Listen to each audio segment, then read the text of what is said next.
वर्ष 2023-24 की बजट चर्चा में आपने मुझे विचार रखने का अवसर दिया, आपका बहुत बहुत आभार। माननीय मुख्यमंत्री जी ने 10 फरवरी को 15वीं विधानसभा में 5वां बजट पेश किया। पिछले 4 बजट का हर्ष देखकर एक शेर याद आता है, तेरी मजबूरियां दुरुस्त होगी मगर तूने वादा किया था या तो कर, पुराने वादे भूलते चलो नए वादे करते चलो। ऐसा इस बजट में हुआ। ये खेल अब जनता समझ चुकी है।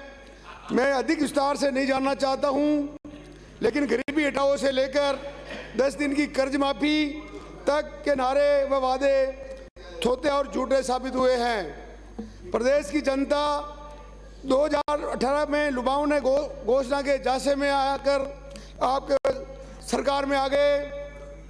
ऐसी स्थिति में प्रदेश की जनता की मनोस्थिति पर एक शेर याद आता है, आदतन तुमने कर लिए वादे, आदतन हमने एतवार कर लिया। कभी 100 दिन में महंगाई कम करने के नाम पर, तो कभी 10 दिन की कर्ज माफी के नाम पर भोले भाले मतदाता को आप लोगों ने छला गया। और जनता अब जान चुकी है आपकी असलियत। जो पार्टी केंद्र सहित देश के कई प्रदेशों में राज करती थी, आज चंद प्रदेशों में इनके कारनामों से कुछ प्रदेशों में सिमट चुकी है। मैं माननीय मुख्यमंत्री जी का ध्यान मेरे विधानसभा क्षेत्र मांडलगढ़ में कुछ विकास की प्राथमिकता की ओर दिलाना चाहता हूं। मांडलगढ़ एक प्राचीन और ऐतिहासिक नगरी है। यहाँ पर प्राचीन किला स्थित है। इस ऐतिहासिक किले में महाराणा सांगा की समाधि स्थल बना हुआ है।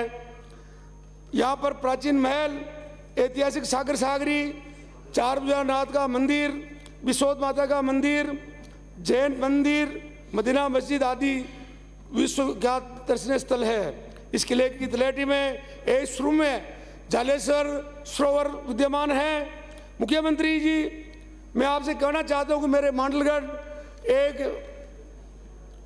बहुत बढ़िया आप घोषणा करें इस बजट में पर्यटन की दृष्टि से, तो बहुत ही बढ़िया यहाँ पर्यटन का विस्तार होगा और इससे आम जन को रोजगार के अवसर भी उपलब्ध होंगे। यहाँ से 7 किलोमीटर दूर 2 पहाड़ों के बीच एक महाराणा साहब ने एक बांध बनाया था, गोउटा डैम, और उसके पास पहाड़ माता जी का मंदिर स्थित है और उसकी नहरें पुराने टाइम में निकली हुई जीर्ण शीर्ण है।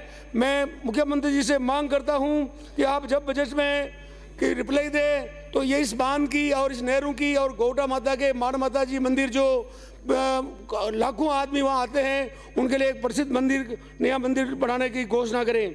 मेरे विधानसभा क्षेत्र में सैंड स्टोन का एक प्रचुर मात्रा में भंडार है।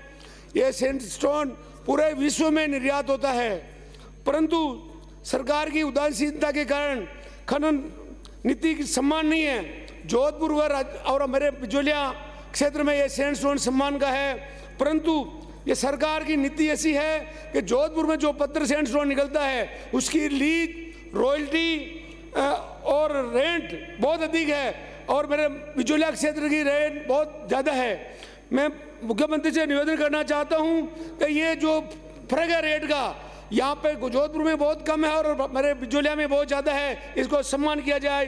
तथा मेरे यहाँ पे आवंटन नीति में भी भेदभाव है। मेरे क्षेत्र में खनिज नीति में राजस्व रिकॉर्ड में भूमि की किस्म सिंचित में दर्ज है, केवल दर्ज ही है। मौके पे देखे तो वो जंगल टाइप की है, वहाँ पे कोई खेती नहीं होती है, परंतु उसमें आवंटन नहीं हो सकता। मैं मुख्यमंत्री जी से मांग करता हूं, जब आप 16 फरवरी को जवाब दें तब मेरी इस मांग की घोषणा करें, जिससे खनिज नीति में चेंज होकर मेरे यहाँ के आम आदमी, आप किसान आदमी को ज़्यादा से ज़्यादा इस सैंड स्टोन का लाभ मिल सके। मेरे बिजोलिया शहर और बिगोद एक बहुत बड़ा कस्बा है और मैं मुख्यमंत्री जी से मांग करता हूं कि यहाँ पे ये नगर पालिका बनाने के सभी मापदंड पूरे करते हैं।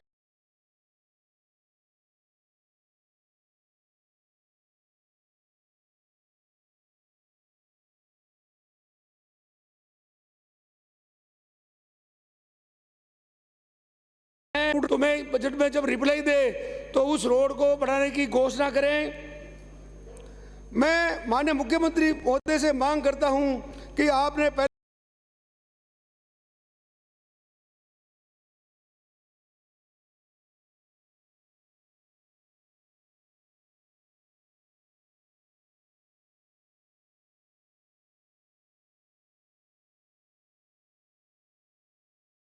की घोषणा करे जिसमें 100 बेड और सभी सुविधाएं वहाँ पे रहे, क्योंकि 100 किलोमीटर दूर होने से वहाँ कोई बीमार होता तो यहाँ आने में बहुत देर लग जाती है और कोई भी वहाँ पे व्यवस्था नहीं है। मैं मांग करता हूँ,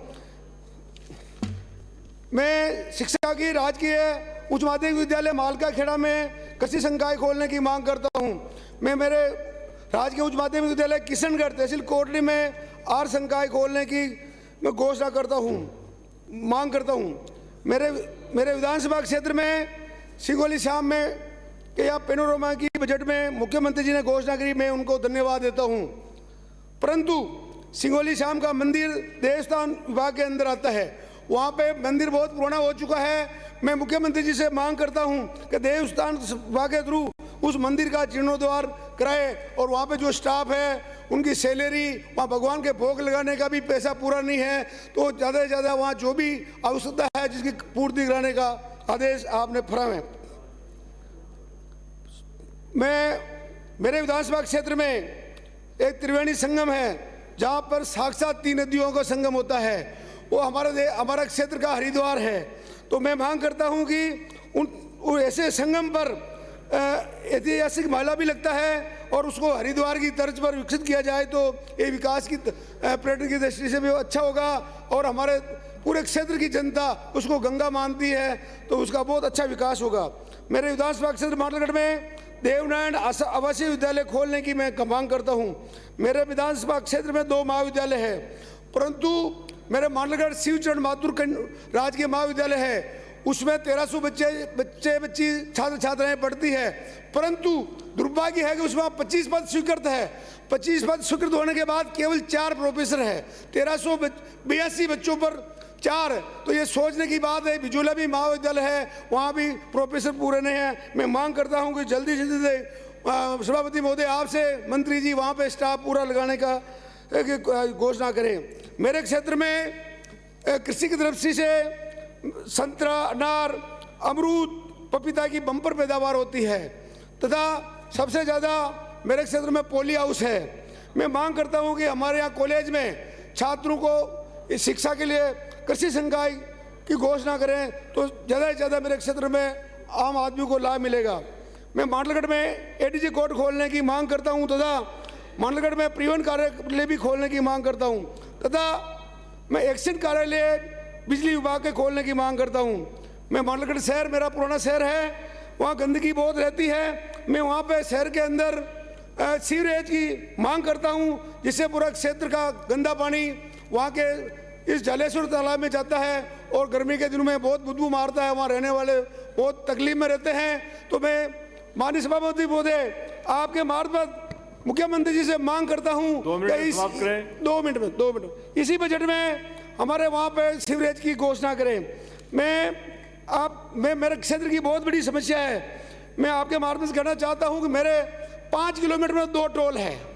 मेरा मांडलगढ़ कस्बा है, उसके पहले 2 टोल आते हैं। तो जहाजपुर से मांडलगढ़ जो बसें चलती थी, बिलवाड़ा से मांडलगढ़ जो बसें चलती प्राइवेट, सब बंद हो गई क्योंकि 5 किलोमीटर 2 टोल लगते हैं तो उसका पूरा यात्री किराया उसमें देना पड़ता है। इसलिए आप कृपा करके 5 किलोमीटर में 2 टोल तो उसको एक को तो बंद कराया जाए तो आम जनता को वहाँ पर सुविधा मिलेगी। मैं आपको और मैं मांग करता हूँ जो रोडवेज हमारे कोरोना काल में रोडवेज चलती थी परंतु कोरोना काल में बंद हो गई। कोरोना काल के बाद अब तक वापस चालू नहीं हुई। आम जनता को भारी समस्या होती है और वहाँ पे ग्रामीण जनता को बहुत परेशानी होती है। तो मैं मांग करता हूँ कि रोडवेज जो बंद हो गई और वो सर्वे कराकर जहाँ भी रोडवेज की डिमांड है वहाँ पूरी कराई जाए। मैं आपको मेरे अस्पतालों की दुर्दशा के बाद बताना चाहता हूँ। मेरे मांडलगढ़ में हॉस्पिटल है परंतु डॉक्टर नहीं है और डॉक्टर नहीं होने से वहाँ पर हर आम आदमी को भिलवाड़ा 60 किलोमीटर दूर इलाज करने लिए जाना पड़ता है। आप एक तरफ तो आप चिरंजीवी में घोषणा करते हैं और मेजे दबाते हैं परंतु वहाँ पे हकीकत में मेरे क्षेत्र में देखा जाए तो वहाँ पे कोई भी आदमी इलाज कराने के लिए जाता है तो डॉक्टर नहीं, अगर कोई डॉक्टर है तो वो कुछ जाँचें लिखता है तो जाँच करने वाला नहीं है और वहाँ पे जो एक्सरे मशीन है वहाँ खराब पड़ी है, कोई सुनने वाला नहीं है। बहुत ही गंभीर समस्या है। मैं मांग करता हूँ कि तुरंत से डॉक्टर लगाया जाए और वहाँ पे जो टेक्नीशियन है उनको लगाया जाए। मेरे बिगोद कस्बा है, वो मुख्यमंत्री जी अभी खेल जब पधारे थे वहाँ पे घोषणा की थी, वहाँ पे सीएससी मॉडल, सीएससी की घोषणा आपने पहले बजट में की थी, परंतु अब तक वहाँ पे कुछ भी नहीं हुआ, कोई निर्माण कार्य भी नहीं चला है। तो मैं मांग करता हूँ कि मेरे विरोध में सीएससी के तुरंत काम चालू कराया जाए और पूरे क्षेत्र में आप जो भी मेरे डिमांड है उनको पूरा किया जाए। आपने मुझे बोलने का समय दिया, उसके लिए आपका बहुत बहुत आभार, धन्यवाद। जय हिंद, जय भारत।